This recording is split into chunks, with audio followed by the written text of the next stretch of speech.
The massive hall buzzed with thousands of different sounds. Strange creatures with multiple arms gestured wildly while discussing quantum physics. Blue-skinned beings with glowing eyes debated the ethics of time travel. In one corner, floating, jellyfish-like aliens shared research on dimensional portals. This was the Galactic Academy's biggest event of the year, where the smartest minds from nearly 1,000 different worlds came together. Dr. Velthar walked confidently toward the speaking platform. He was from the Altine race, known throughout the galaxy for their incredible intellect and their habit of looking down on younger civilizations. His silver skin gleamed under the bright lights, and his 4 eyes scanned the audience with barely hidden arrogance. Today was his moment to shine, presenting research that would surely earn him another prestigious award. The holographic display flickered to life, showing a small planet that looked unremarkable compared to the magnificent world's most delegates, called home. It was mostly blue and green with swirling white clouds orbiting around an ordinary yellow star that wasn't even particularly large or bright. Ladies, gentlemen, and honored beings of all classifications, Velthar began, his voice amplified through translation devices that made his words understandable to every species present. I present to you the final case study of today's session. Species designation 2847C, from the third planet of a system they have named Sol. A few chuckles rippled through the crowd. The number was so high because these creatures had only recently been discovered. Most civilizations in the Academy had been catalogued thousands of years ago. They call themselves humans, Velthar continued, and their world Earth. As you can see from these biological scans, they are bipedal carbon-based life forms with an average height of approximately 1.7 meters. What makes them particularly unremarkable is their extremely short lifespan of merely 70 to 80 rotations around their star. The audience murmured in disbelief. Most species present lived for hundreds or thousands of years. Some of the energy-based beings were practically immortal. Their physical capabilities are equally unimpressive, the Altine scholar went on, clearly enjoying himself. They possess no natural armor, no claws, no venom, no ability to fly, and no special sensory organs. They cannot survive in space without artificial assistance, cannot breathe underwater for extended periods, and their bodies are so fragile that a fall from a moderate height can prove fatal. More laughter echoed through the hall. The insectoid delegates clicked their mandibles in amusement, while the rock-based granite people made rumbling sounds that served as their version of chuckling. Velthar pulled up more data. Technologically, they have only recently achieved what we consider basic space travel. Their fastest ships would take hundreds of years to reach even their nearest stellar neighbors. They have no understanding of advanced physics, no mastery over antimatter, and no capability for dimensional manipulation. Most concerning of all, they still engage in primitive warfare using chemical explosives and kinetic weapons. The mood in the room shifted from amusement to mild concern. Violent species were always watched carefully by the Academy, though few ever progressed far enough to become a real threat. Perhaps most telling of their primitive nature, Velthar said with a dismissive wave of his hand, is their bizarre attachment to their homeworld. Despite having the technology to identify more suitable planets, they seem incapable of planning any serious colonization efforts. They appear to be emotionally bound to this single, unremarkable world. The audience was getting restless now. Several delegates were checking their communication devices, while others had begun quiet conversations among themselves. This presentation was running long, and the information seemed hardly worth their time. In conclusion, Velthar announced, I recommend that humans be classified as pre-civilized and placed under standard observation protocols. They pose no threat to galactic security and offer little potential for meaningful scientific collaboration. Their short lifespans and limited technology make them unsuitable for most Academy programs. I suggest we revisit their status in perhaps 1,000 years, assuming they haven't destroyed themselves by then. He smiled smugly, clearly pleased. With his thorough dismissal of an entire species, the presentation had gone exactly as planned, and he expected the usual polite applause before everyone moved on to more important matters. But then something unexpected happened. A hand slowly rose from the back of the massive auditorium, The gesture was so unusual that conversations gradually died down as beings turned to see who would dare interrupt such a distinguished presentation. A figure stood up in the far back row. He was human, which immediately caught everyone's attention since most delegates hadn't even realized there were humans present at the conference. He was of average height and build, wearing simple clothing that looked almost primitive compared to the elaborate garments worn by representatives of advanced civilizations. "I am Dr. Kim Ji-won from Earth's newly established scientific exchange program," he said, his voice calm but carrying clearly through the hall's acoustic systems. "Dr. Velthar, I appreciate your thorough research. Might I ask you one small question?" The entire auditorium fell silent. Not the respectful silence that usually followed great speeches, but the uncomfortable quiet that comes when nobody knows what to expect next. Dr. Ji-won's question hung in the air like a challenge nobody had expected. His voice was steady and polite, but something about his tone made even the most arrogant delegates pay attention. "Dr. Velthar, in all your research about humanity, did you spend any time studying what we mean when we say home?" The Altine scholar's four eyes blinked in confusion. This wasn't the kind of scientific question he had prepared for. "I fail to see the relevance," he replied stiffly. "Territorial attachment is a common trait among less developed species. It's hardly worth academic discussion." Ji-won nodded slowly, as if he had expected exactly that answer. "I see. Well, since we're all here representing our respective worlds, perhaps we could take a moment to hear about your homes? I'm genuinely curious about the places that shaped such remarkable civilizations." What happened next was something nobody had planned for. One by one, delegates began to speak up, describing their homeworlds with obvious pride. The presentations that followed painted pictures so beautiful, they seemed like fairy tales. The crystalline beings from Andros described their world of perfect geometric cities, where every surface sparkled like diamonds and the temperature never varied by more than a few degrees. Their planet had 3 suns that provided constant, gentle warmth, and their cities were built from naturally occurring crystal formations that sang in harmony with the wind. The aquatic Merdai spoke dreamily of their ocean world, where vast underwater cities stretched across seafloors covered in luminescent coral. Their planet had no land masses at all, just endless seas of perfect salinity and temperature, with currents that had flowed in the same patterns for millions of years. The energy-based Luminar described their home near the core of a stable star, where they lived in carefully constructed plasma chambers that provided exactly the right amount of radiation for their development. They had never known hunger, cold, or any form of physical discomfort. Each description was more perfect than the last.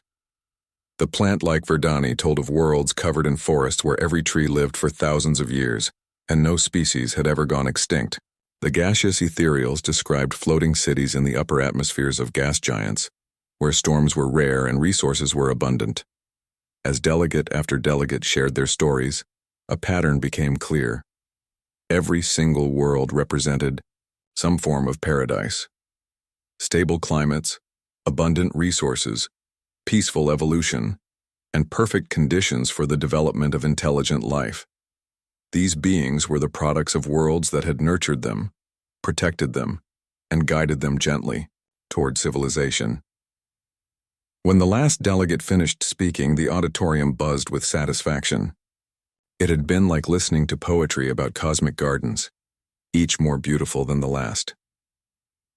Then Dr. Ji-won spoke again, and his words cut through the pleasant atmosphere like a cold wind. "Thank you all for sharing those beautiful descriptions," he said quietly. "Now let me tell you about Earth." The room fell silent again, but this time the quiet felt different, expectant, nervous. Earth is a world where 70% of the surface is covered with water that would instantly dissolve the shells of our insectoid friends here. Ji-won began, gesturing toward the chitinous delegates who instinctively drew back. The atmospheric pressure at sea level would crush the delicate internal structures of our gaseous friends, while the oxygen concentration would be toxic to about half the species in this room. He paused, letting that sink in before continuing. Our world experiences temperature swings that range from 50 degrees below freezing to 50 degrees above the boiling point of several of your body fluids. We have storms that can level entire cities, earthquakes that can split continents, and volcanoes that can blot out the sun for years at a time. The comfortable murmuring from earlier had completely stopped. Several delegates were now leaning forward, their expressions changing from casual interest to something approaching alarm. Every few thousand years, space rocks slam into our planet with enough force to wipe out most life forms. We've had at least 5 mass extinction events that killed off 90% of all species. Our planet's magnetic field fluctuates, sometimes, leaving us exposed to radiation that would sterilize most of your worlds. Dr. Park Min-ho, who had been sitting quietly beside Ji-won, stood up and added, "We also have predators, creatures that exist solely to hunt and kill other creatures. For most of human history, we were not at the top of the food chain. We were prey." The auditorium was now completely silent, but it wasn't the respectful silence of academic discourse. It was the stunned quiet that comes when people realize they've completely misunderstood something important. Ji-won's voice remained calm, almost conversational, as he delivered the statement that would change everything.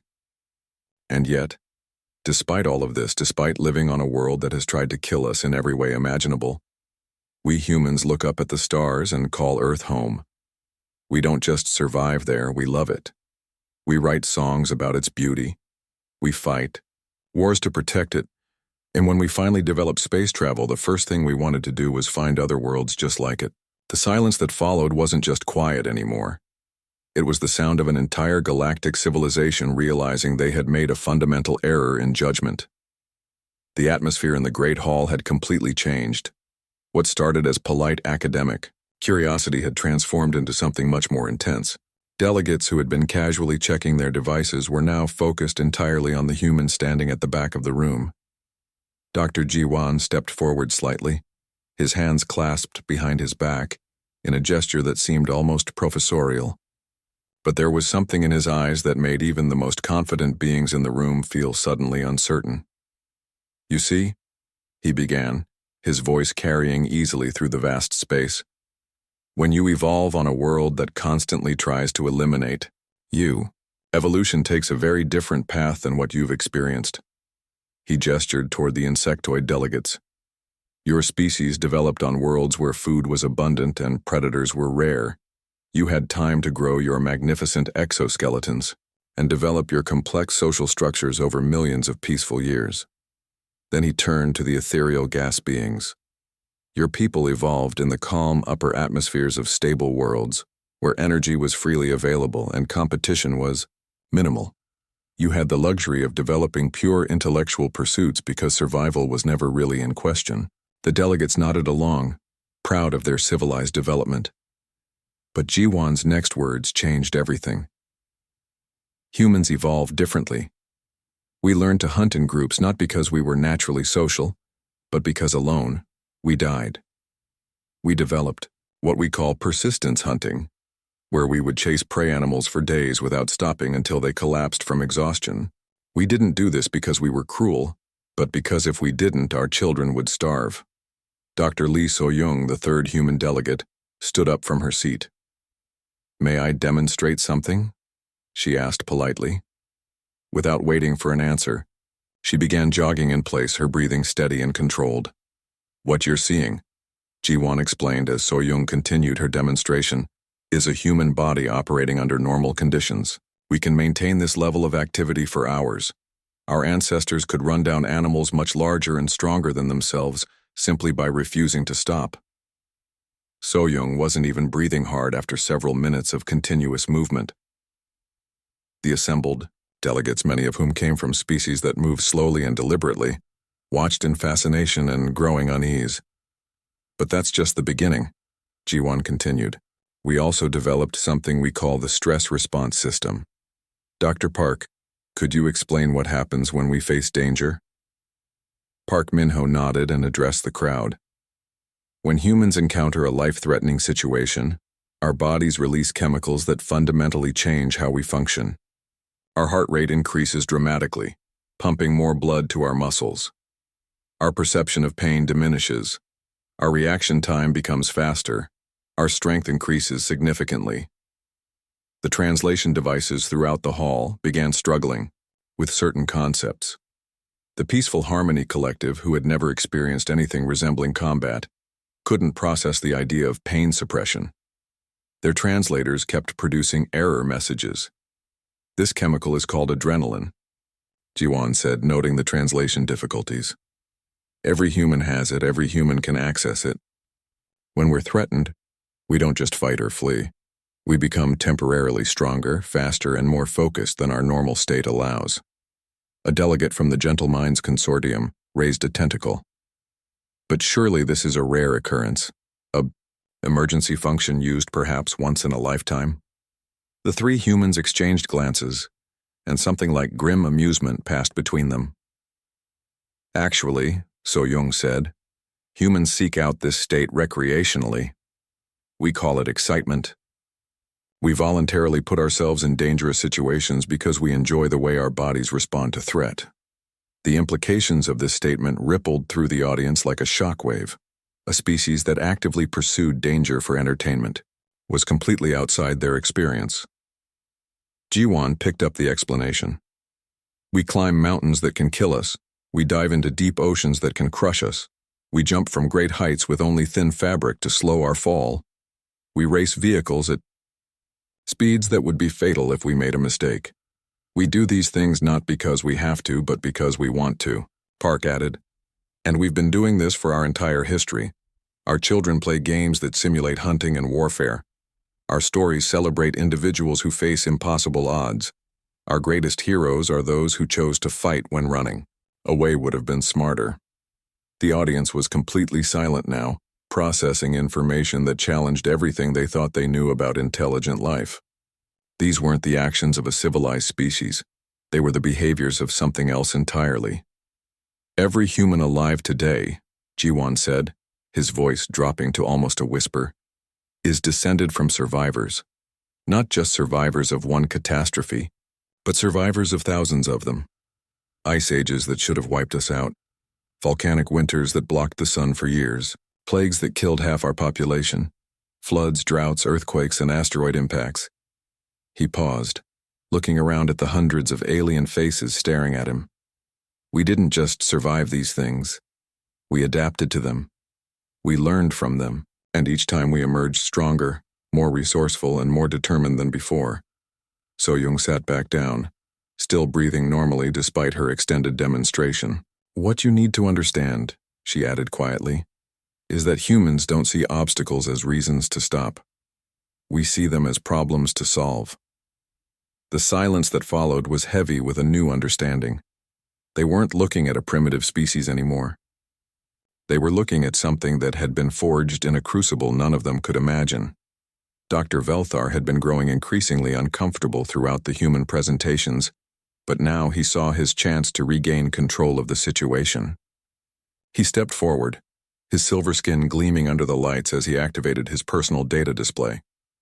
"This is all very interesting storytelling," he said, his voice carrying a note of condescension that made several delegates shift in their seats. "But let's return to actual science, shall we? The mathematics of galactic civilization are quite clear about humanity's place in the cosmic order." He gestured grandly at his holographic charts. "Human technology is millennia behind galactic standards. Their population is insignificant compared to established species. Their influence on galactic affairs is essentially zero. These are not opinions. They are measurable facts." The Altine scholar seemed pleased with himself. Clearly, believing he had successfully redirected the conversation back to solid academic ground. Several delegates nodded in agreement, relieved to return to familiar territory. Dr. Jiwan remained calm, his expression thoughtful rather than defensive. "You're absolutely correct, Dr. Velthar. We are indeed behind in every measurable category you mentioned. But may I pose a different mathematical question to the assembled delegates?" He looked around the vast auditorium, making eye contact with representatives from dozens of different worlds. "What is the average time span between a species developing organized agriculture and achieving interstellar travel?" The question seemed simple enough, but it was followed by an uncomfortable silence. Delegates began looking at each other, some consulting their personal data devices, others engaging in whispered conversations with their advisors. A representative from the ancient Kelnar Empire finally spoke up. For our civilization, it was approximately 80,000 years from agricultural development to our first interstellar voyage. 73,000 for us, added a delegate from the Crystal Confederacy. 96,000, offered the Ayu, spokesperson for the unified ocean worlds. As more civilizations shared their timelines, a clear pattern emerged. The vast majority had taken between 50 and 100,000 years to make the transition from farming to space travel. A few exceptional civilizations had managed it in as little as 30,000 years, which was considered remarkably fast. These are impressive achievements, Ji-Wan said genuinely. Each represents tens of thousands of years of careful scientific advancement, steady social development, and gradual technological progress. Very methodical, very stable. He paused, letting the compliment sink in before continuing. Humans achieved this transition in less than 10,000 years. The statement hit the auditorium like a physical force. Delegates stared at their data displays, checking and rechecking their information about human development. The numbers didn't make sense according to everything they knew about civilization advancement. Dr. Park Min-ho stood and activated his own data projector. Let me break this down further. Humans went from first powered flight to landing on our moon in 66 years. That's not a typo. 66 years from never having flown to literally reaching another celestial body. Gasps echoed through the hall. Most species present had taken thousands of years to progress from atmospheric flight to space travel. It gets more interesting, Dr. Lee So-young added, joining her colleagues. We developed nuclear weapons and nuclear power in the same decade. We created planet-wide communication networks in less than a century. We went from room-sized computers to devices more powerful than those early machines that fit in our pockets, all within the span of a single human lifetime. The mathematical impossibility of what they were describing began to sink in. Several delegates were frantically checking their data, trying to find errors in the human timeline. But perhaps most concerning from a galactic perspective, Ji-Wan continued, is that our rate of advancement is not linear, it's exponential. We're not progressing at a steady rate, we're accelerating. He activated a holographic display showing human technological advancement over time. The line started slowly, then began to curve upward more and more steeply, until it was nearly vertical. Every year we advance faster than we did the year before. Every decade sees more progress than the previous century. We're currently doubling our computational power every 2 years, our space capabilities every decade, our understanding of physics every generation. Dr. Velthar was staring at the display with something approaching horror. That's not sustainable. No species can maintain that rate of advancement. You're probably right, Park agreed calmly. But here's the thing about humans that you need to understand. When someone tells us something is impossible, we don't usually take that as a final answer. We take it as a challenge. So-young pulled up another display. We have a concept that your translation systems struggle with. We call it spite. It means doing something difficult or dangerous, specifically because someone said it couldn't be done. The implications were staggering. If humans were advancing this rapidly while still confined to a single star system, what would happen when they gained access to galactic technology and resources? There's one more mathematical consideration, Ji-Wan said quietly. Every other species in this room represents the end result of gradual, stable development over enormous timescales. You are the products of patience, wisdom, and careful progress. He gestured toward his fellow humans. We represent something different. We are the products of 10,000 years of treating impossible problems as temporary inconveniences. We have never learned to accept limitations as permanent. The silence that followed was heavy with calculation. Every delegate was now doing the same terrifying math. If humans could advance from primitive agriculture to interstellar travel in 1/10 the time it took other species, and if their rate of advancement was still accelerating, then the comfortable assumptions about galactic civilization were about to become obsolete. Dr. Velthar's hands were visibly shaking as he quietly began deleting data from his presentation files. The mathematics were clear, and they painted a picture that no one in the academy had been prepared to see. The massive auditorium had never been this quiet. Not during the most solemn ceremonies, not during moments of remembrance for fallen civilizations, not even during the sacred silence that marked the beginning of each galactic year. This was different. This was the sound of nearly 1,000 of the galaxy's most intelligent beings trying to process information that challenged everything they thought they knew about the universe. Dr. Jiwan walked slowly down the center aisle, his footsteps echoing in the vast space. Every eye, sensor, and detecting organ followed his movement. He wasn't rushing, wasn't dramatic in his gestures. He simply walked like a teacher approaching students who had just learned something that would change their understanding forever. When he reached the center of the great hall, he stopped and turned slowly, looking up at the tiers of seats that rose like a mountain around him. His voice, when he spoke, was barely above a whisper, yet the acoustic design of the chamber carried his words to every corner with perfect clarity. "I want to tell you about the difference between your civilizations and ours," he began. "It's not about intelligence. You are clearly more advanced than we are in countless ways. It's not about technology, because you've had tens of thousands more years to develop yours. The difference is something much more fundamental." He paused, and in that pause, several delegates unconsciously held their breath. Every species in this room represents the children of kindness. You evolved on worlds that supported you, environments that nurtured your growth, systems that guided you gently toward intelligence and civilization. Your planets were like loving parents, providing everything you needed and protecting you from harm. Dr. Park Minho and Dr. Lee So-young had quietly moved to positions on either side of the auditorium, not to surround the audience, but to make it clear that this wasn't just one human's perspective. This was humanity speaking with one voice. Your evolutionary journey was a conversation between your species and benevolent worlds, Jiwan continued. You learned patience because you had time. You developed wisdom because you were safe. You created beautiful philosophies about peace and cooperation because conflict was rarely necessary for survival. Several delegates nodded slightly. This description matched their proud histories of gradual enlightened development. Humanity, Jiwan said, his voice still soft but somehow carrying more weight, represents something entirely different. We are the children of a world that spent millions of years actively trying to prevent our existence.